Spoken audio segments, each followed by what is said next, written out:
मिर्ची मॉर्निंग।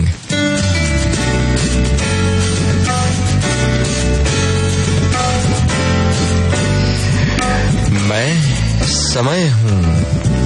મહાભારત સિરિયલનો દરેક એપિસોડ આ એક અવાજથી, એક વાક્યથી શરૂ થતો, જે આપણને એમ કહેતો કે મેં સમય હું।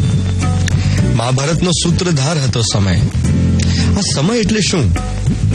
જે ઘડિયાળમાં દેખાય છે, જે ચાલી રહ્યો છે, કે જે વીતી ગયો છે? કારણ કે જે ચાલી રહ્યો છે એ તો ઓલરેડી વીતી ગયો છે। પાકિસ્તાનની ઘડિયાળ ભારત કરતા 30 મિનિટ પાછળ હોય છે। એટલે શું પાકિસ્તાનનો સમય ભારત કરતા પાછળ છે? દુબઈ ભારત કરતા 1.5 કલાક પાછળ છે, પણ પ્રગતિના મામલે એ ભારત કરતા આગળ છે।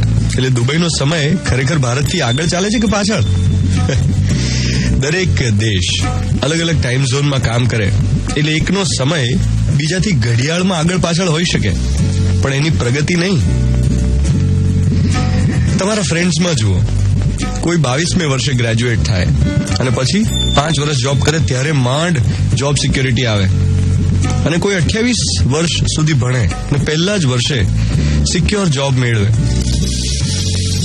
કોઈ 25 વર્ષની ઉંમરે CEO બની જાય અને 50મે વર્ષે કદાચ ગુજરી જાય, અને કોઈ વ્યક્તિ એવી હોય જે 52મા વર્ષે CEO બને, કંપનીના MD બને અને 80 વર્ષ સુધી જીવે।